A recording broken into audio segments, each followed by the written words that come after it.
Hello everyone, मेरा नाम हरिंदर कौर है। मैं एक कैरियर काउंसलर हूँ। आज हम उस टॉपिक पे बात करेंगे जो मुझे लगता है हर घर की आज की एक समस्या बना हुआ है। वो है बच्चों का गुस्सा। आई थिंक आपके घर में भी बच्चे हैं, वो भी गुस्सा कर रहे हैं और हमारे लिए बहुत बड़ी प्रॉब्लम हो जाती है जब वो गुस्सा करते हैं। ठीक है, उसको समझेंगे। इसके लिए समझने के लिए सबसे पहले क्या ज़रूरी है? सबसे पहले ज़रूरी है 2 बातों को ध्यान में रखना। सबसे पहले तो ट्रिगर को देखने का अपना नज़रिया आपको चेंज करना पड़ेगा। वो भी बात करते हैं कैसे करेंगे। दूसरा, आपको अपने आप को काम रखना पड़ेगा। काम योरसेल्फ। क्या होता है कि एक तरफ तो बच्चा गुस्सा होता है, दूसरी तरफ पे हम गुस्सा हो जाते हैं, तो क्या होता है, we both are in the same boat. Parent and child both are in the same boat. तो वो जो सिचुएशन है वो वर्स हो जाती है। वो पता है कैसे होता है? जब एक गुस्से वाला बच्चा है, वो क्या है, ही और she is like a bomb.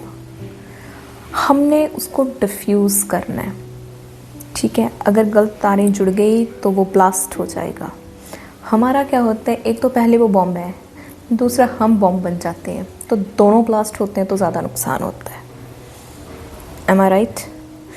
तो दूसरी जो बात है, ये इस चीज़ को control your self. I told you but it's really difficult. I can understand. अभी आप ये बोलोगे कि मैम इट्स वेरी डिफ़िकल्ट, हम ये नहीं कर सकते। नहीं, आपको करना आना चाहिए।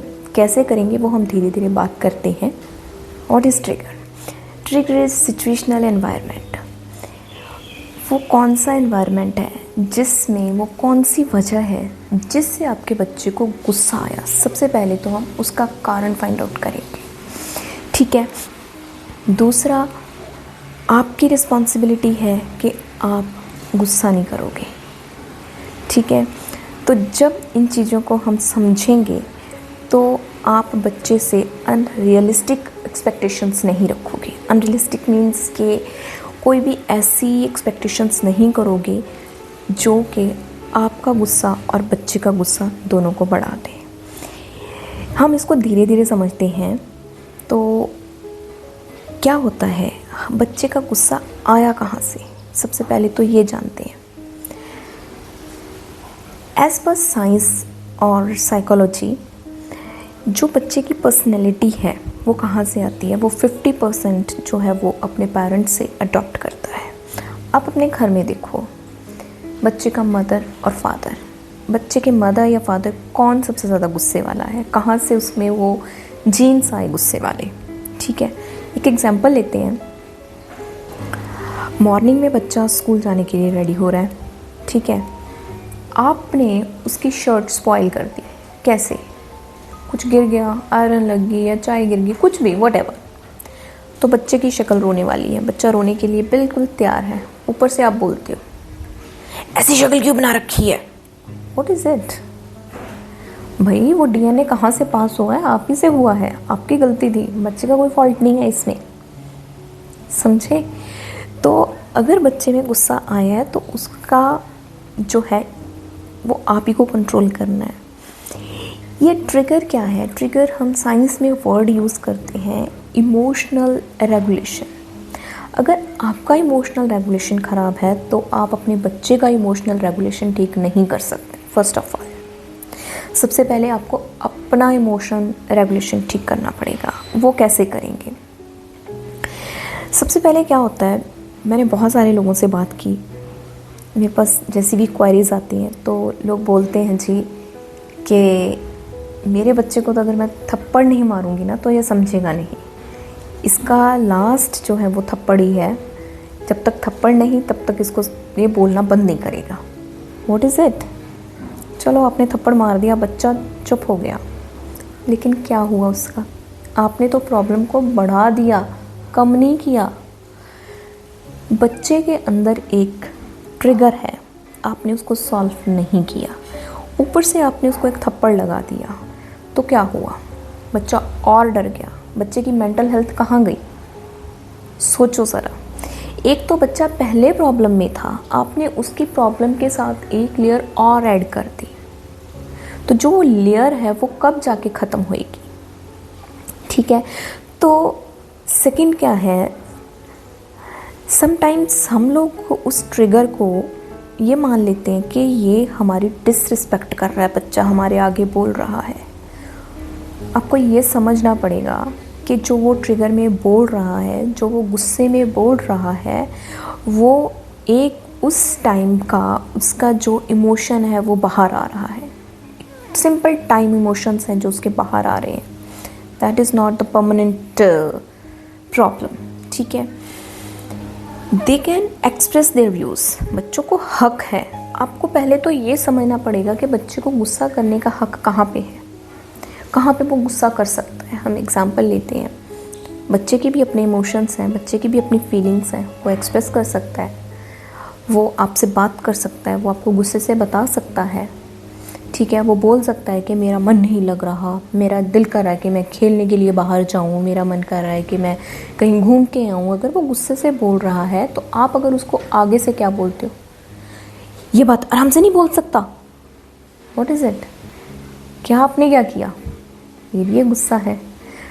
अगर आप बच्चे को यही बात प्यार से बोलोगे, देखो सीधी बात है, आपकी लैंग्वेज जो है वो बताती है कि आप उसके दुश्मन हो या दोस्त हो।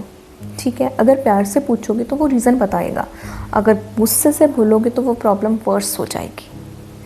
आपने देखना है कि आपने सिचुएशन को कैसे हैंडल करना है, वर्स करना है या फिर उसमें आपने उसको कामली हैंडल करना है।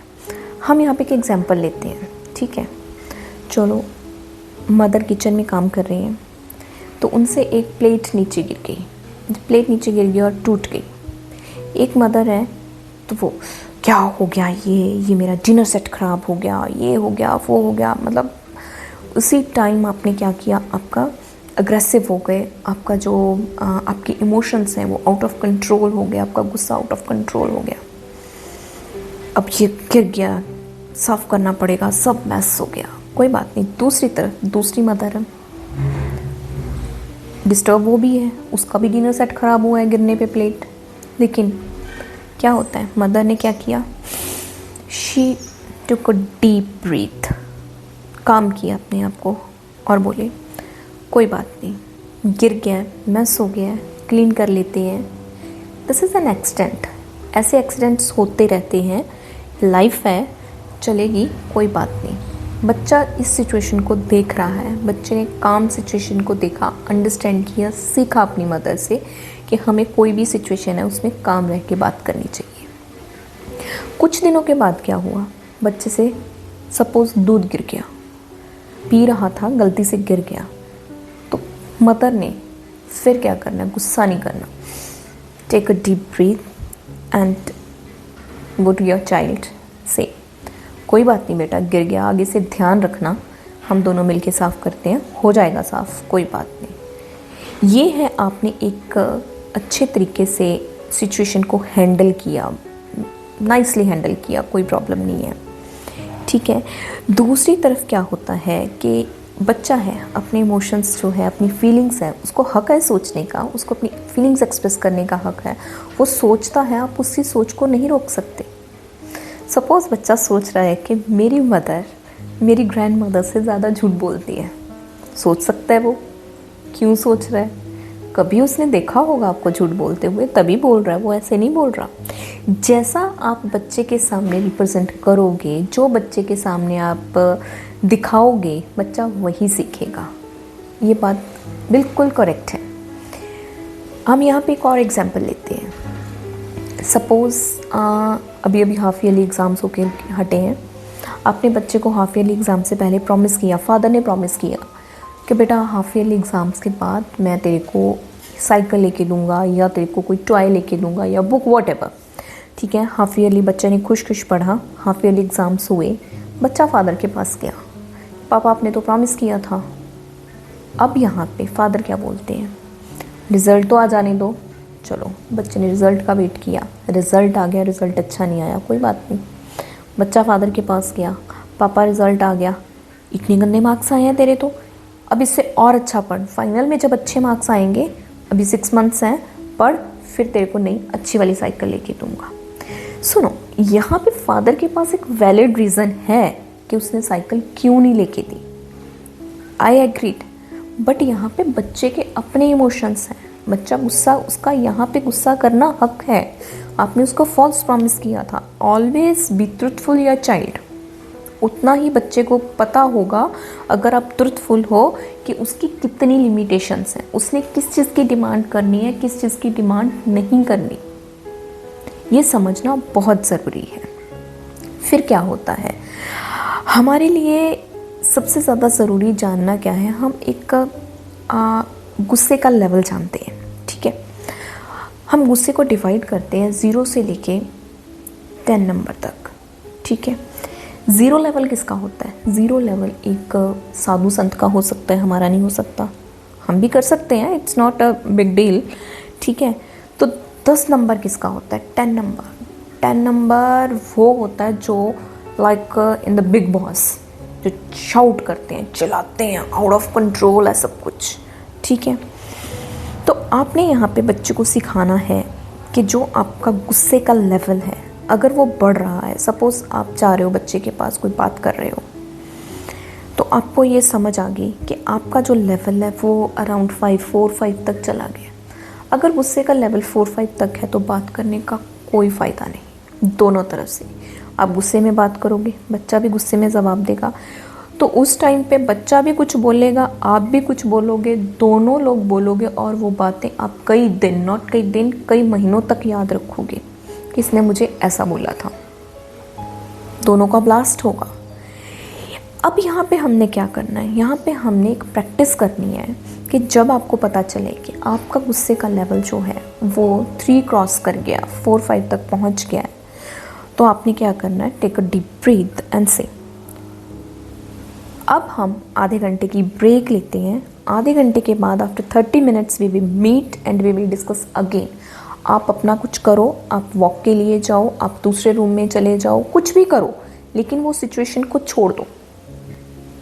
अगर आप उस टाइम पे उस सिचुएशन को हैंडल कर गए, ठीक है, तो बहुत अच्छी। एक चीज़ और, ये चीज़ कपल्स में भी अप्लाई होती है, आप ट्राई करके देखना। ठीक है, अगर आपने वो सिचुएशन को हैंडल कर लिया तो वो सिचुएशन आपके फेवर में है। लेकिन यहाँ पे सबसे बड़ा क्वेश्चन ये है कि आपको कैसे पता चलेगा, आप कैसे उसको एनालाइज करोगे कि जी आपकी फीलिंग्स को कि वो 4-5 पे चली गई हैं। इट इज़ प्रैक्टिस करनी पड़ेगी, ये एक दिन का काम नहीं है। ये खुद भी प्रैक्टिस करनी पड़ेगी और बच्चे को भी करानी पड़ेगी। ठीक है, जब आपका लेवल 4-5 तक गया, सिचुएशन को छोड़ दो। डे बाय डे आपको ये प्रैक्टिस करनी पड़ेगी। ये आपको प्रैक्टिस एक दिन नहीं, 2 दिन नहीं, कई महीनों तक करनी पड़ेगी। और जिस दिन आप इस प्रैक्टिस में सक्सेसफुली इसको सिचुएशन को हैंडल करना सीख गए, बच्चा भी गुस्सा करना बंद कर देगा और आप भी गुस्सा करना बंद कर दोगे। जब आपने अपना गुस्सा कंट्रोल कर लिया तो सिचुएशन जो है वो बहुत बेटर हो जाएगी। ठीक है, I hope you understood well. अगर आप किसी पर्टिकुलर टॉपिक पे कुछ और जानकारी लेना चाहते हैं तो प्लीज़ कमेंट में मुझे बताएं कि आप किस टॉपिक पे चाहते हैं। I will definitely make the video on that particular topic and I will try to give the answer through comments. Thank you. Have a nice day.